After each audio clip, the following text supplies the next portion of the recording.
ఇక జరగవలసింది ఏమిటంటే కంసవధ జరగాలి. అది ఎలా జరుగుతుంది? మాయోపాయం చేత వీళ్ళని మట్టు పెట్టాలనుకున్నాడు కంసుడు. కానీ ఈయన యోగమాయలో పుట్టి లోకమాయని ఆశ్రయించి ఈ ప్రపంచాన్ని ప్రపంచమనే దాంతోనే ఎదుర్కొనేటువంటి వాడు, అంటే ముళ్ళుని ముళ్ళుతోనే తీసేవాడు గనక మాయని మాయతో జయించాలనుకున్నాడు కృష్ణుడు. కనుకనే ఎదురుగ్గా కనిపిస్తుంటే పట్టుకోబోతే అక్కడ కృష్ణుడు ఉండేవాడు కాదు, ఇంకెక్కడో నుంచొని ఉండేవాడు. అక్కడికి వెళ్ళి ఇదంతా భాగవతంలో ఉన్నదే, వెళ్ళి మళ్ళీ పట్టుకుందామని వెళితే దొరికేవాడు కాదు. చివరికి ఏమన్నా అంటే నీ మాయలేవో ఉంటే అవి ఆపి నా చేతికి చిక్కు, నీ సంగతి చెప్తానన్నాడు. నీ చేతికి నేను చిక్కటానికి రాలేదు, నా చేత నువ్వు చిక్కించుకుంటావు చూడమన్నాడు. ఒక 3-4 నిమిషాలలో కంసుడిని పట్టుకున్నాడు. ఎలా పట్టుకున్నాడంటే ఒక యమభటులు కాదు, యముడే వచ్చి పట్టినంత గట్టి పట్టుబట్టాడు. కంసుడిని నేల మీద పడేశాడు. ఎందుకంటే ఒక కుటుంబంలో తన తండ్రిని, తన చెల్లి భర్తని మనం విష్ణు స్వరూపంగా చూస్తాం మన సంప్రదాయంలో. బావగారిని ఏదో కాస్త కాలక్షేపం ఉన్నప్పటికీ కూడా చెల్లెలు భర్త అనగానే మనం దైవంగా చూస్తాం, అది జాతి సంస్కారం. అటువంటి ఆయన్ని కూడా పాపం వసుదేవుడు చాలా మంచివాడు, సౌమ్యుడు. అటువంటి వాడిని కూడా నువ్వు హింస పెట్టావు గనక నీకు ఇదే మరణం అన్నాడు. కంసవధ చేశాడు. దీంట్లో అధ్యాత్మం ఏదన్నా ఉందా? అంతా కథగానే ఉంది కదా అంటే, కంసుడు 3 మాయలు పనిచేసినాయి ఈ కథలో. ఒక మాయ యోగమాయ, కృష్ణుడు దానిలో నుంచే వచ్చాడు. రెండవది కృష్ణుడు ఆవేశించుకున్నటువంటి లోకమాయ రెండవది. ఇక మూడవది మాయ, అసలు మాయ అంటే అజ్ఞానంతో, అహంకారంతో, దంభంతో, అధికారంతో కూడుకున్నటువంటి మాయావరణంలోకి ఎప్పుడైతే కంసుడు దానిని వినియోగించి తన పీఠాన్ని, తన సామ్రాజ్యాన్ని కాపాడుకోవాలని అనుకుని తండ్రిని హింసించాడో అటువంటి వాడిని చంపాడు కంసుడు. పీడ వదిలింది. ముందు కువలయ పీడ అయిపోయింది, ఇక్కడ కంస పీడ అయిపోయింది. అయిన తర్వాత ఉగ్రసేన మహారాజుని బయటకు తీసుకొచ్చాడు, తల్లి తండ్రిని బయటకు తీసుకొచ్చాడు. అప్పుడు చెప్పాడు వసుదేవుడికి, దేవకికి, అమ్మా అప్పుడు కృష్ణ గర్భుడని, నారాయణుడని, మాధవుడని నన్ను పిలిచారు కదా, ఇప్పుడు నాకు పెట్టారమ్మా పేరు, నా పేరు కృష్ణుడు. అప్పటిదాకా ఆమెకు తెలియదు. గర్గ మహర్షి వచ్చి ఆ పేరు పెట్టాడు అనేది వాళ్ళకి తెలియదు. కాబట్టి నేనే ఆ కృష్ణుడిని, ఇడిగో నాకంటే ముందు పుట్టిన బలరాముడు అని దేవక్కి చెప్పినప్పుడు ఉగ్రసేన మహారాజు తాతగారు అంటే బయటకు వచ్చి, నాయనా కృష్ణ, నువ్వు వచ్చావు గనక ఆ కంసవధ జరిగింది, మా వల్ల అయ్యేది కాదు. మేము మా జీవితం అంతా చెరసాలలోనే మేము మగ్గి అక్కడే మరణించుండేవాళ్ళం. వయస్సు చిన్నదైనప్పటికీ ఈ రాజ్య సింహాసనార్హత నీకు మాత్రమే ఉన్నది గనక నేను బతికుండగానే నీకు పట్టాభిషేకం చేస్తాను రమణమన్నాడు ఉగ్రసేన మహారాజు. అప్పుడు కృష్ణ పరమాత్మ చెప్పిన మాట ఏమిటంటే, నాది కాని దానిని నాదిగా నేను భావించను. చూడండి, అపరిగ్రహము, అస్థేయము అనేటువంటి వేదాంత పరిభాషలో ఉన్న పదాలను కృష్ణుడు ఆ రెండు వాడకుండా చెప్పాడు. నాది కాని దానిని నాది అని నేను అనుకోను. అది ఎవరెవరికి ఏది చెందాలో వారికి అప్పచెప్పడమే నా పని. మీరు ఈ రాజ్యానికి వారసులు కాదు, మీరు మూలం. మీరు బతికుండగానే సింహాసనం ఎక్కాడు కంసుడు, మా మామ, కాబట్టి మీరే ఈ రాజ్యానికి అర్హులు అని అంటే ఆయన అప్పటి పెద్దవాడైపోయినాడు.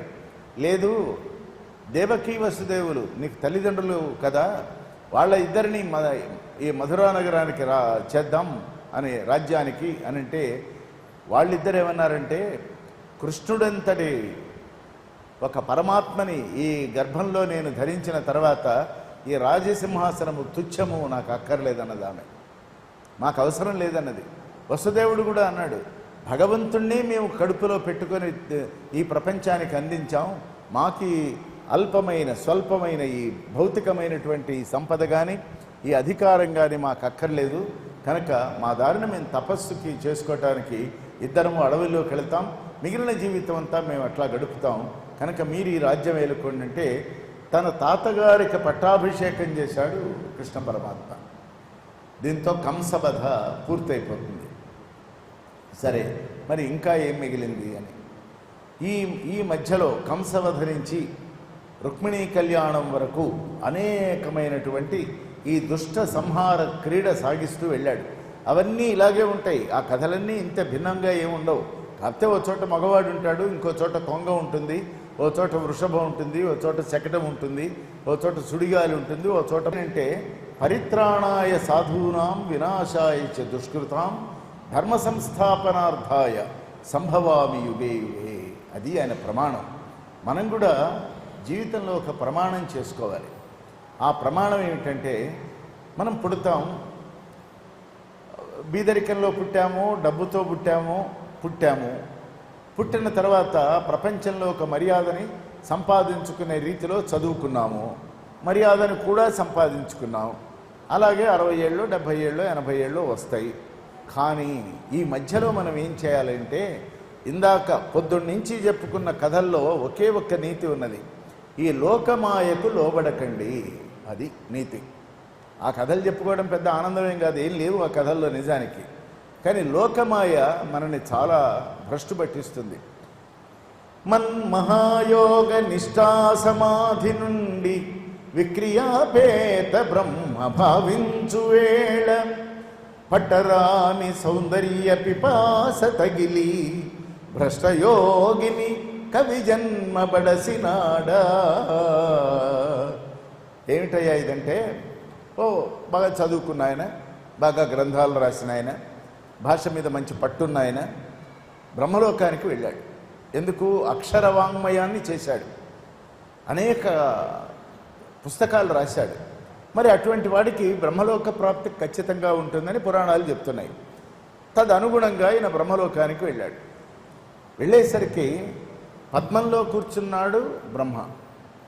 ఆయనకు కొద్దిగా దూరంలో వీణావాదనం చేస్తున్నది సరస్వతీదేవి, అమ్మవారు. ఆ సరస్వతీదేవి యొక్క వీణ నిస్తంద్రమంద్రంగా చాలా సన్నగా వాయిస్తూ ఉన్నది. ఎందుకని? ఏం వాయిస్తున్నది అంటే, మనస్సుకి ఒక ఉత్సాహము, అలసట లేనితనము, కేవలము మానవ కంఠంతో పోలి ఉండేటువంటి ఒకే ఒక మ్యూజికల్ ఇన్స్ట్రుమెంట్ అంటే సంగీత వాద్య పరికరం ఏది అంటే అది వీణ. భారతీయమైనటువంటి ఈ పరికరాలన్నింటిలో బ్రహ్మచేత సృష్టింపబడినటువంటిది వీణ.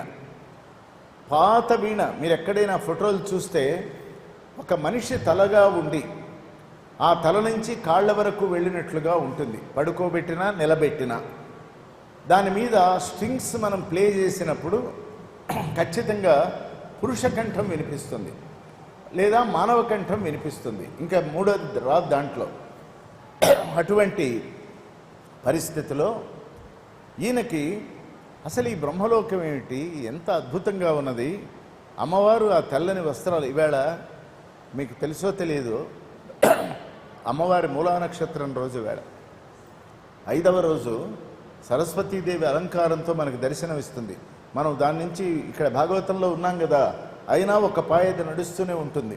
కాబట్టి ఈ అమ్మవారు శారద నీరదేందు ఘనసార పటీర మరాళ మల్లికార తుషార ఫేన రజతాచలకాశ కుంద మందార సుధాపయోధి సితతామర సామర వాహిని శుభాకార తనొప్పు నిన్ను మదిగానగ ఎన్నడు తలంతు భారతి. ఈ పద్యం రాసింది పోతన గారే, భాగవతంలో పద్యమే. సరస్వతీదేవి గురించి రాశాడు. అంతా తెలిపే. శారద అంటే శరత్కాలం నాటి, నీరద మేఘం, తెల్ల మేఘాలు ఉంటాయి, ఇందు తెల్లది, అట్లాగే క్షీరసాగరం తెలుపు, మల్లెలు తెలుపు, దానిలో ఉన్నటువంటి సముద్రం మీద వచ్చేటువంటి నురుగు తెలుపు. ఈ తెలుపంతా ఎందుకంటే దేనిని తెలియవలసి ఉన్నదో దాన్ని తెలపటానికి తెలుపు ధరించింది అమ్మవారు. పైగా ఆయన కవి, బ్రహ్మలోకంలో కూర్చున్నాడు.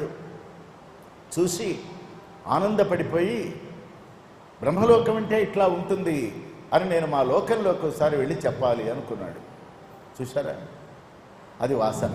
నిన్న జడభరతుడి కథ చెప్పుకున్నాం కదా, ఒక లేడి పిల్లని పెంచుకోవటం, ఆ లేడి పిల్లే జీవితంగా గడపటం, మరణించిన తర్వాత మళ్ళీ లేడి పిల్లై పుట్టడం, ఇదంతా.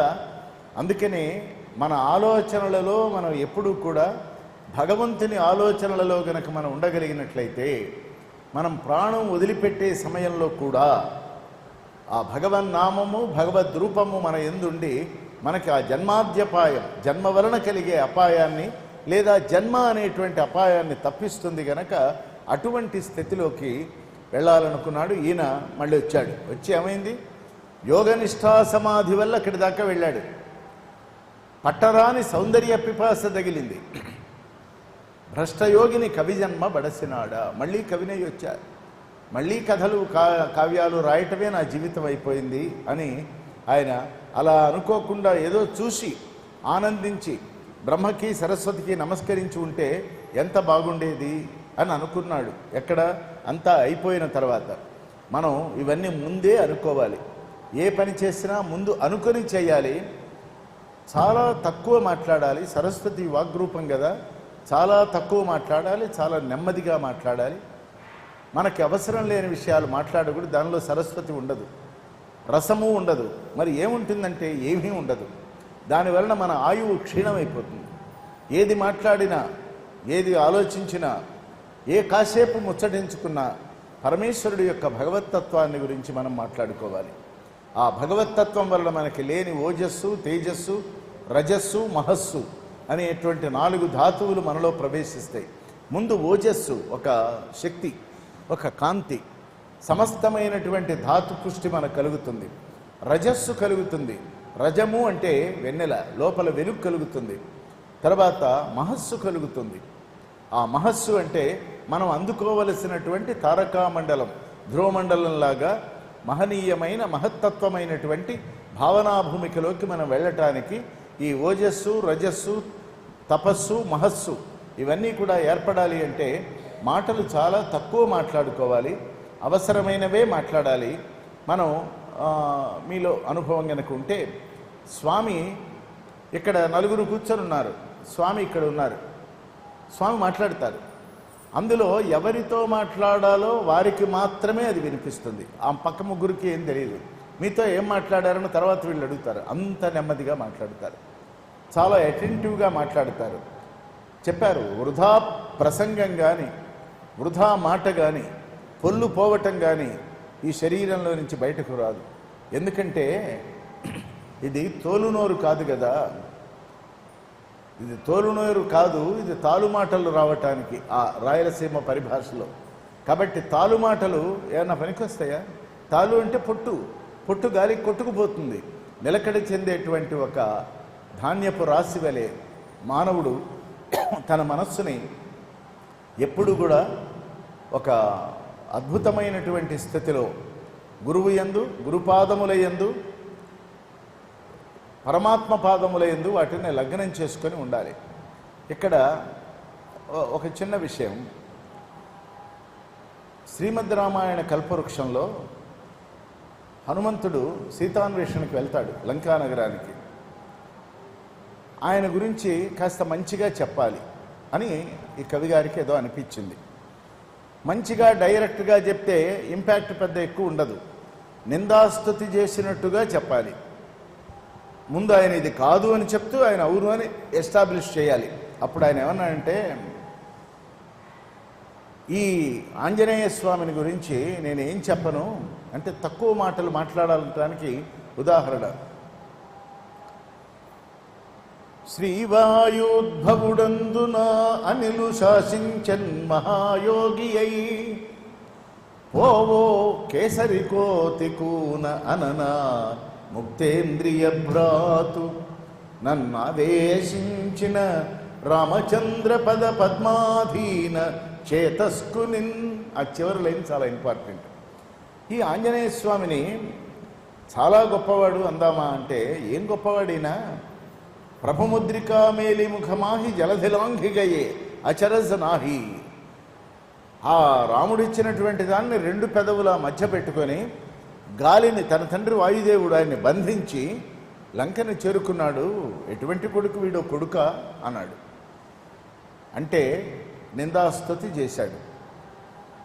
ఆ గాలిని బంధించడం అంటే అది యోగం. ఆ యోగంలో గాలిని బంధించకపోతే హనుమంతుడి యొక్క శరీరం గాలిలో తేలి వెళ్ళదు.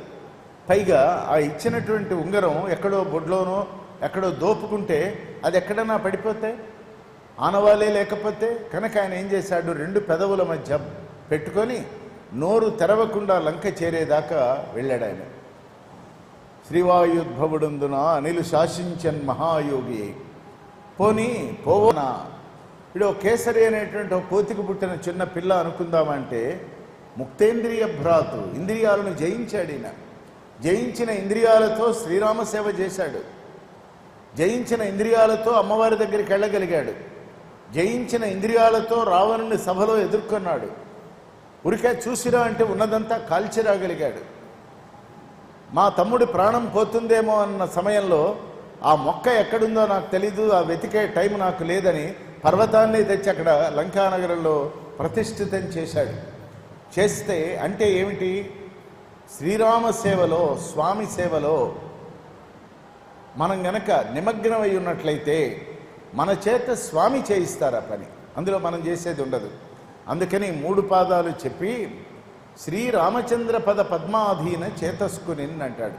ఆ 3టితో నాకేం పని, నా వలే నా మనస్సు వలే ఆంజనేయుడి మనస్సు కూడా శ్రీరాముడి యొక్క పాదపద్మముల యందు లగ్నమై ఉన్నది గనక అటువంటి ఆంజనేయుడికి నేను నమస్కరిస్తున్నాను అని.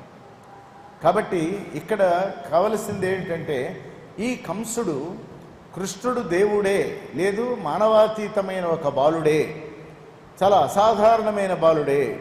అటు వ్రజభూమిలో కానీ ఇటు బృందావనంలో కానీ ఆ చంపబడిన వాళ్ళందరూ మామూలు వాళ్ళు కారు, రాక్షసులు, తాను పంపిన రాక్షసులు. వాళ్ళు పోయినారు, వాళ్ళంతా వాళ్ళు వచ్చిన వాళ్ళు పోయినారు. కాళింది మడుగులో ఉన్నటువంటి కాళీ పోయింది, కాలము పోయింది. వీటన్నింటినీ ఇతను ఎలా చేయగలిగాడన్నప్పుడు కొద్దిగా స్పృహ గనక ఉన్నట్లయితే జాగ్రత్త పడేవాడు. ఎదుటి బలాన్ని మనం గమనించాలి, ఎదుటివాడి యొక్క శక్తిని మనం గమనించాలి. జీవితాన్ని మనం ఎదుర్కోవటానికి కేవలము ఎదురుగా గోడ దూసుకొని వెళ్ళటానికి తలుపు తీసుకొని మనం బయటికి వెళ్ళాలి. కంసుడిలో ఆ వివేకం లేకపోయింది. కారణం అధికార మదం వలన, ఆభిజాత్యం వలన, జన్మ సంస్కారం వలన, తాను చేసినటువంటి చెడ్డ పనుల వలన అతని మనస్సు పనిచేయటం మానేసింది. కనుక కంసవధ అలా జరిగిపోయింది. కాబట్టి మనం కూడా జీవితంలో కొన్ని రెజల్యూషన్స్ ఇందాక అనుకున్నామే, ఎలా ఉండాలి, మనం ఏం చేస్తే మనకి నిజంగా ఆనందం కలుగుతుంది, ఏం చేస్తే మన వలన ఇతరులకు ఆనందం కలుగుతుంది. ఆ ఇతరులు అనేవాళ్ళు ఎవరు, మన బంధువుల, స్నేహితుల, ఎవరు అంటే మొన్న హైదరాబాదులో కంచిస్వామి వారు ఒక మాట చెప్పారు. ఆప్తులు అంటే ఎవరు అంటే సత్యాన్వేషణ ఎవరు చేస్తారో, అన్వేషణలో సత్యాన్ని ఎవరు గ్రహిస్తారో, గ్రహించిన ఆ సత్యం ద్వారా జీవితాన్ని సాగిస్తారో వారే నిజమైనటువంటి ఆప్తులు మనకి. మరి ఇక్కడ నా వరకు నాకు స్వామికి అన్వేషణ లేదు, స్వామి సత్యస్వరూపం. మరి వారి జీవితాన్ని గనక దగ్గరగా గమనించినట్లయితే ఈ మహాభాగవతం కంటే కూడా కొన్ని వేల లక్షల పేపర్లు రాయొచ్చు దాని గురించి. మరి ఆయన సత్య జీవితమే గడిపారు. ఏది సత్యమో దాన్ని ప్రపంచంలో ఆయన డెమాన్స్ట్రేట్ చేశారు. మిగతా బిల్డింగులు కట్టారు, వాటర్ ప్రాజెక్ట్ అదంతా చేశారు, అది వేరే, దానికి వ్యవహారమే వేరు. అసలు ఆయన అధ్యాత్మకి ఏం చేశారని గనక విచారణ చేసినట్లయితే మానవుడుగా జీవిస్తూ తనలో ఉన్నటువంటి మాధవుడిని కనుక్కుంటూ తాను కూడా మాధవుడి స్వరూపాన్ని అర్థం చేసుకుంటూ తన తోటి వారందరికీ సేవ చేస్తూ వారందరినీ కూడా ప్రేమిస్తూ ఏ రకమైనటువంటి భేదభావం లేకుండా కులము, మతము, జాతి, వర్గము, వర్ణము ఇవేమీ లేకుండా అందరూ ఒక్కటి అనేటువంటి ఒక భావనతో జీవించగలిగితే చాలు అని ప్రపంచానికి చెప్పడానికి వచ్చారు స్వామి. ఆయన కేవలం చెప్పారా అంటే కేవలం చెప్పలా, దాన్ని ఆచరణాత్మకం అంటే అనుష్ఠాన వేదాంత భూమికగా దాన్ని ఆయన మార్చారు, అనుష్ఠానం చేశారు. He practised first, then he preach. మనం అలా చేయం, మాట్లాడుతాం, బోలుడు ఎన్నో విషయాలు మాట్లాడుతాం, కానీ మన వరకు వచ్చినప్పుడు జీవితంలో మనం ఆచరించాం, చాలా వెనక్కి వెళ్ళిపోతాం. అది మాయావరణం. ఈ యోగమాయతో గనక మనం ఈ లోకమాయని దగ్గరకు తీసుకెళ్ళినట్లయితే స్వామి అన్నారు, మీరందరూ కూడా అమృతస్య పుత్రాహ, అమృతలోకం అంటే గోలోకం నుంచే ఇక్కడికి వచ్చారు. గోలోకం నుంచి ఎక్కడికి దిగారంటే మాలోకంలో దిగారు. మాలోకం అంటే లోకము కాని లోకము మాలోకం. గోలోకము మా అంటే కాదు అని అర్థం సంస్కృతంలో. కాబట్టి గోలోకం నుంచి ఇది ఎట్లా ఉంటుందో ఈ భూమి, ఈ విశేషమైనటువంటి ప్రకృతి అని మీరు ఇక్కడికి వచ్చారు. ఇది మాలోకము. గోలోకము, మాలోకము, భూలోకము పోగా మీరు ఎక్కడ నిలకడ చెందారంటే మాలోకంలో నిలబడ్డారు. మాలోకం అంటాం అయోమయాన్ని, మనం ఏమీ తోచని స్థితిని, దేనిని ఆలోచించలేని స్థితిని, అవిద్యని, అస్పష్టతని, వీటన్నింటి కూడా మాలోకం అంటారు. గోలోకం పోయింది, భూలోకం పోయింది, మిగిలింది ఏమిటి ఆ మాలోకం అంటే? కంసుడి జీవితం అంతా కూడా గోలోకం ఎక్కడుందో వాడికి తెలియదు. భూలోకము, తద్వారా తాను పొందిన మాలోకము, ఈ మాయను ఛేదించడానికి వచ్చినటువంటి వాడే కృష్ణుడు. అందుకనే ప్రతి చోట మీరు చూడండి, భాగవతం నిండా ఎక్కడెక్కడ మాయ పొర కమ్మి ఉన్నదో, ఎవరి యందు ఆ పొర తీవ్రంగా ఉన్నదో, ఎవరు ఈ ప్రపంచాన్ని స్పష్టంగా చూడలేకపోతున్నారో, ఎవరు అధివాస్తవిక దృష్టితో తమ జీవితాలను తాము నడుపుకోలేకపోతున్నారో వాళ్ళ మాయని ఛేదించాడు. అక్రూరుడు వంటి వాళ్ళకి అభయవరదానం చేశాడు. భీష్ముడి వంటి వాడికి మంచి మాటలు చెప్పాడు. తర్వాత వస్తాయి, అవన్నీ వచ్చినాయి. కానీ విన్నది ఎవరు? భీష్ముడికి విశ్వరూపం చూపించాడు. భీష్ముడితో కాసేపు ఇటువంటి అధ్యాత్మ మాటలు మాట్లాడాడు. కానీ ఆయనకి కురువంశం మీద ఉన్న వ్యామోహం వలన ఆయన కూడా పెడిచె వినబెట్టాడు. చివరికి మనం అనుకున్నాం కదా, ఆయనకి ఎక్కడ విష్ణు సహస్రనామం ఎక్కడ చదివాడు? రణరంగంలో చదివాడు. అంపశయ్య మీద పడుకొని అప్పుడు విష్ణు సహస్రనామం చదివాడు. మనం ఇక్కడ మనకు అంపశయ్యలు వద్దు. మనం చేయవలసింది, షిరిడీ సాయి కూడా ఒక మాట చెప్పారు, సాయంకాలం పూట విష్ణు సహస్రనామం చదవండి, పగలు జ్ఞానేశ్వరి చదవండి. జ్ఞానేశ్వరి అంటే భగవద్గీత. భగవద్గీత చదవండి, విష్ణు సహస్రనామం చదువుకోండి, మీ మనస్సుకి కావలసినంత ఆహారం దొరుకుతుందన్నారు. మనస్సుకు కావలసిన ఆహారం ఏంటంటే మంచి ఆలోచనలే మనస్సుకి మనం ఇచ్చే ఆహారం. అవి ఈ లోకంలో కానీ, లోక వృత్తులలో కానీ, మన ప్రవృత్తిలో కానీ, మనకుండే మానవ సంబంధాలలో కానీ, సమాజపరమైనటువంటి సంబంధాలలో కానీ ఇవి మనకేం దొరకవు. అక్కడ ఏం దొరుకుతాయి? కేవలం లోకమే దొరుకుతుంది. లోకంలో ఉంటూ లోకాతీతంగా ఉండాలి. మరి ఇదే ప్రపంచంలో మనమంతా ఈ ప్రపంచం చెడ్డది అందాం. ఇంత చెడ్డ ప్రపంచంలోకే రాముడు వచ్చాడు, ఇంత చెడ్డ ప్రపంచంలోకే కృష్ణుడు వచ్చాడు, ఇంత చెడ్డ ప్రపంచంలోకే సత్యసాయి కూడా వచ్చారు. మరి ఎందుకు వచ్చారు? మరి వాళ్ళు ఉండగా ఇవన్నీ ఎందుకు జరిగినాయి అన్నదానికి ప్రశ్న ఏంటంటే, అసలు వాళ్ళు వచ్చింది వాళ్ళ కోసమే. సంహరించడం కోసం కొంత, సంస్కరించడం కోసం కొంత, సమన్వయం చేయటానికి కొంత వాళ్ళు ఆ ప్రయత్నం చేస్తారు. అలా ఈ మూడింటిని పోగొట్టుకున్నటువంటి దురదృష్టవంతులు ఎవరంటే కంసుడు గనక తన మేనల్లుడి చేతిలో 8 ఏళ్ళు నిండని బిడ్డ చేతిలో తన ప్రాణాన్ని, తన మానాన్ని మొత్తము పోగొట్టుకున్నాడు. అవకాశం వచ్చినా, తనని తాను సంస్కరించుకోవటానికి అవకాశం వచ్చినా అది జరగలేదు. కాబట్టి కంసవధ వెనక ఇంతటి ఒక ఆధ్యాత్మికమైనటువంటి భావనా స్థితి ఉన్నది. ఇక శ్రీకృష్ణ పరమాత్మ అష్టభార్యలతో, ఈ 8 ఏళ్ల వాడికి అష్టభార్యలు ఇంకా రాలా, ఇంకా పని ఉంది. ఈ అష్టభార్యలతో ఒక పురుషుడు ఎలా ఉన్నాడు అని ప్రశ్నలు ఉన్నాయి లోకంలో. ఈ అష్టభార్యలు అంటే అణిమాది సిద్ధులే ఆయనకి భార్యలుగా ఉన్నాయి. భార్యలుగా అంటే ఆయనతో కూడి ఉన్నాయి, సహాత్మకంగా ఉన్నాయి, సహజంగా ఉన్నాయి. శ్రీకృష్ణ పరమాత్మ యొక్క శక్తికి అవి దోహదం చేస్తూ వచ్చినాయి తర్వాత కాలంలో. అలాగే 16,000 మంది గోపికలేమిటి? గోపికలంతా స్త్రీలా అంటే వాళ్ళంతా మునులు. ఒక పరివారాన్ని తీసుకొని వచ్చాడు కృష్ణ పరమాత్మ. తాను ఒక్కడిగా వచ్చిన తన వెంట వీరందరినీ తీసుకొని వచ్చాడు. ఎందుకు తీసుకొని వచ్చాడంటే, ఒక మధురమైనటువంటి ఒక భక్తిని ఈ ప్రపంచంలో ఇది ఒకటి ఉన్నదని, మూఢభక్తి మాత్రమే కాదని, వైయక్తికమైన అంటే పర్సనలైజ్డ్ డివోషన్ కాదని, ఇది సామూహికంగా సమష్టిగా చేసుకోవాలని, నేను ఎప్పుడు వేణువు ఊదినా, ఎప్పుడు పిల్లంగ్రోవి నడిపించినా మీరందరూ రండి అని అన్నప్పుడు ఆయన ఆ శిశుర్వేత్తి పశుర్వేత్తి వేత్తి గానరసం ఫణిహి అంటే అక్కడ శిశువు అంటే పసిపిల్లవాడు కాదు. పసిపిల్లవాడు ఆ నాదానికి ఆకర్షితులవుతాడు. ఇక్కడ శిశువు అంటే కుమారస్వామి. పశుర్వేత్తి ఈశ్వరుడి యొక్క వాహనమైనటువంటి నంది, ఫణి అంటే ఆదిశేషువు. ఈ ముగ్గురికి సంగీత రహస్యం తెలుసు.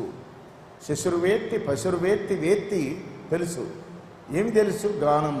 ఎవరికి? ఫణి, ఆదిశేషువుకి తెలుసు. ఈ ఆదిశేషువు యొక్క తత్వమే అనేకమైనటువంటి రూపాలలో మనకు భాగవతం నిండా పరిచరిస్తూ వచ్చింది. ఎవరిని? కృష్ణ పరమాత్మని. ఆయన ఛాయ వలె, ఒక నీడ వలె. ఈయన ఆబ్జెక్ట్ అయితే ఆయనది ఒక నీడ. ఆ నీడ కాలమే ఆయన్ని నడిపించింది. ఎక్కడా ఇది నేను చేస్తున్నానని అనలేదు, చేశానని అనలేదు. కానీ పరమాత్మ తన కార్యక్రమాన్ని ఆయనను అనేక విధాలు నిందించినా, అవమానపరచినా, అవరోధించినా, అడ్డుకున్నా, ఏం చేసినా తాను ఏం చెయ్యాలి అని నిర్ణయించుకుని వచ్చాడో ఆ గమ్యం వైపు ఈ ప్రపంచాన్ని ద్వాపర యుగంలో పరమాద్భుతంగా నడిపించాడు. ఎవరు? కృష్ణ పరమాత్మ. కాబట్టి భాగవత కథ ఈ మధ్యలో గోపగోపికలతో ఆయన ఏమున్నది అంటే ఆ 16,000 చిత్కళలు అని ఉన్నాయి. ఆ చిత్కళలే ఆయన చుట్టూ ఉన్నాయి. వాళ్ళందరూ కూడా మునులై, తపస్సులై, ఋషులై శ్రీకృష్ణ పరమాత్మ యొక్క సాలోక్య సామీప్య సాన్నిధ్యాలు వదులుకోలేక మళ్ళీ ఇట్లా జన్మ ఎత్తి వచ్చినాయి. 16,000 అంటే 16,000గా ఉన్నాయి. 8 అంటే 8 అద్భుతమైనటువంటి శక్తులు, అణిమాది సిద్ధులు. ఆ సిద్ధులని ఆయా ప్రదేశాలలో శ్రీకృష్ణ పరమాత్మ బాల్యం నుంచి ప్రయోగం చేశాడు. ఆ ప్రయోగాన్ని ఎందుకు చేశాడంటే ధర్మ సంస్థాపన కోసం చేశాడు. ఆయన చెప్పుకున్నది కూడా అదే, ధర్మ సంస్థాపనార్థాయ సంభవామి యుగే యుగే. ఆ యుగం ప్రతి క్షణంలో కూడా శ్రీకృష్ణ పరమాత్మ రానే వచ్చాడు. ఈ మధ్యలో రాధా కథ ఉన్నది. నిన్న ఊరికే ఇంట్రోలో ఒక మాట చెప్పి దాన్ని వదిలేశాం. ఈ రాధాకృష్ణుల యొక్క సమాగమం ఏదైతే ఉన్నదో మనం వాటికి కూడా స్త్రీ పురుష రూపాలు పెట్టి రాధ అంటే స్త్రీ అని, కృష్ణుడు అంటే మన కృష్ణుడని, వాళ్ళిద్దరికీ అన్యోన్యమైనటువంటి ఒక బాంధవ్యం ఉన్నదని కథలు చెప్పుకుంటూ వచ్చాం. కానీ నిజానికి సత్యం ఏమిటంటే రాధ శబ్దబ్రహ్మం, కృష్ణ పరమాత్మ నిశ్శబ్ద బ్రహ్మం.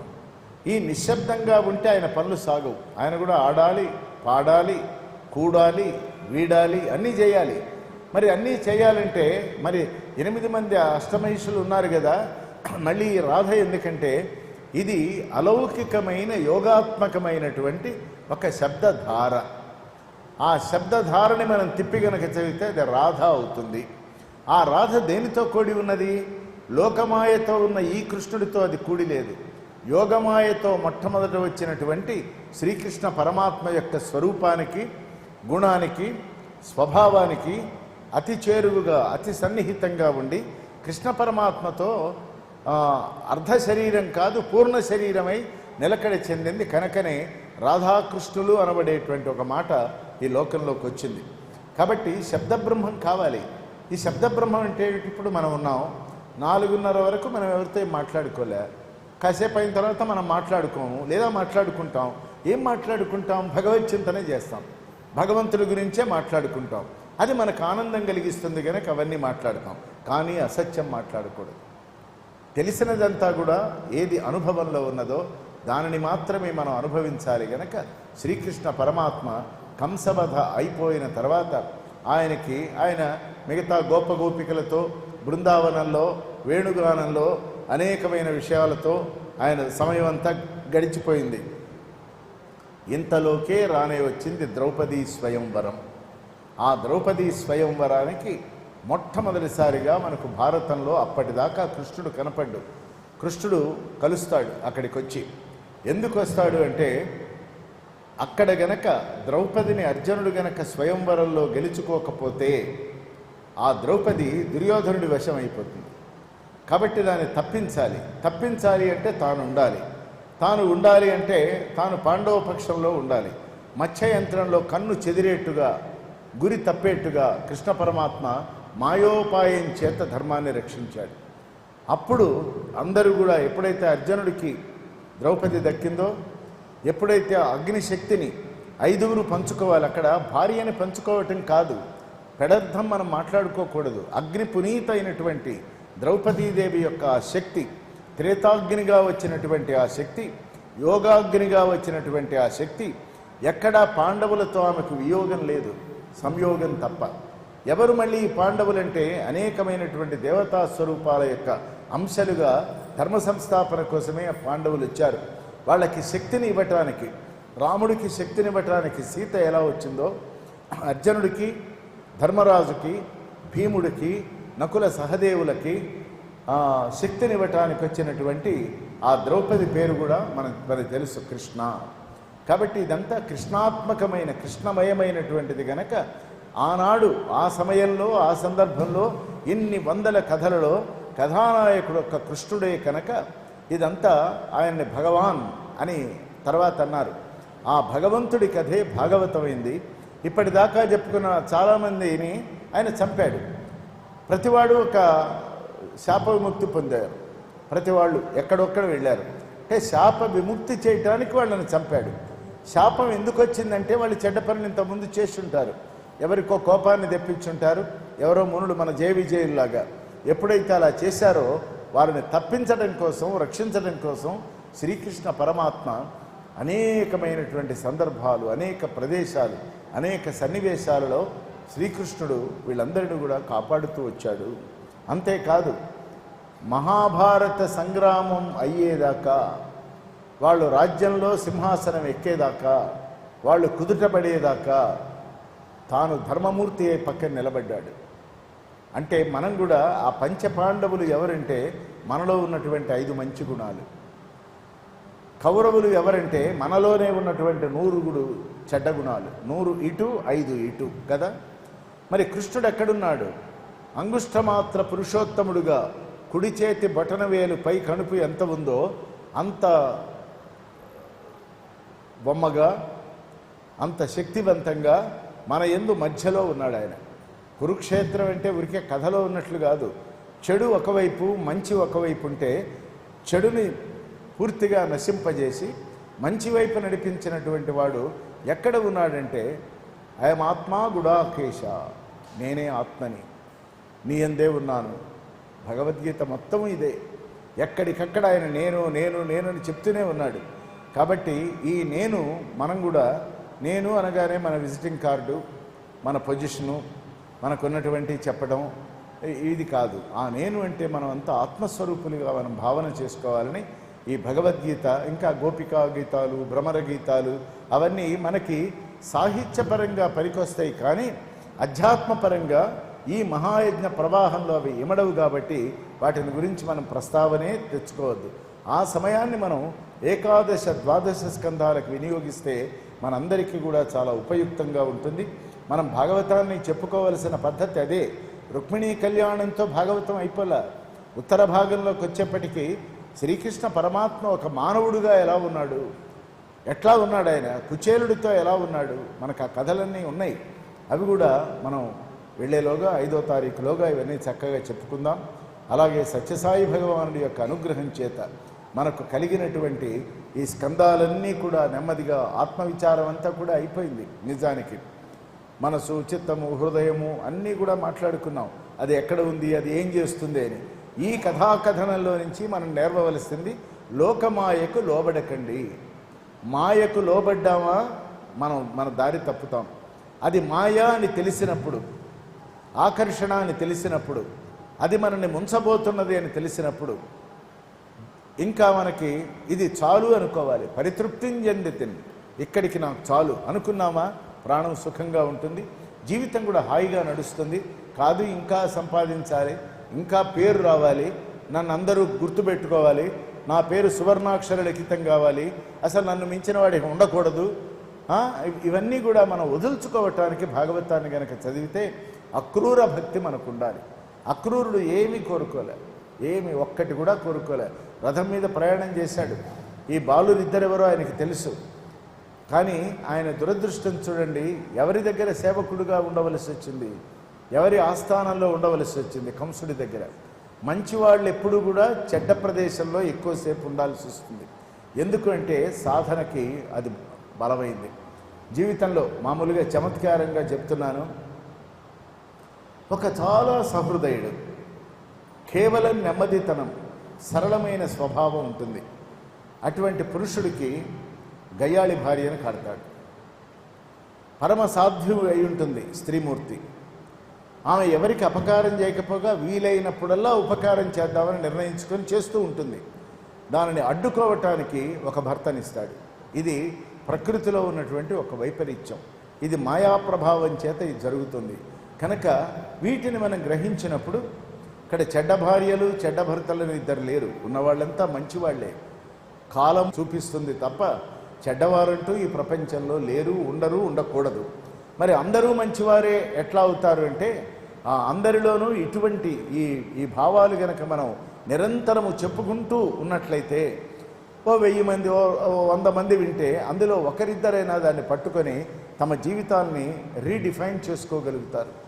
అటువంటి ఒక అద్భుతమైన స్థితిలోకి సర్వదేవతాతీత స్వరూపులైనటువంటి స్వామి మనందరినీ చక్కగా నడిపించుగాక అని మంగళాశాసనం చేస్తూ, ఈవేళ మనకి ఇంకా చాలా ఎక్కువ కార్యక్రమం కూడా ఉంది. దానిలో మనం పాల్గొనాలి. ఎందుకంటే అరుణ హోమము, అరుణ సూక్తము, తర్వాత సుదర్శన హోమము, తర్వాత సూర్య నమస్కారాలు పొద్దున మీరు చూశారు. ఎంత పర్ఫెక్ట్గా చేశారో చెప్పలేను, అంత బాగా చేశారు.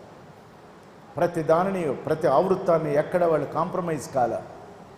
వాళ్ళకున్న టైంలో, వాళ్ళకున్న పరిధిలో చాలా అందంగా చేసుకుంటూ వెళ్ళారు.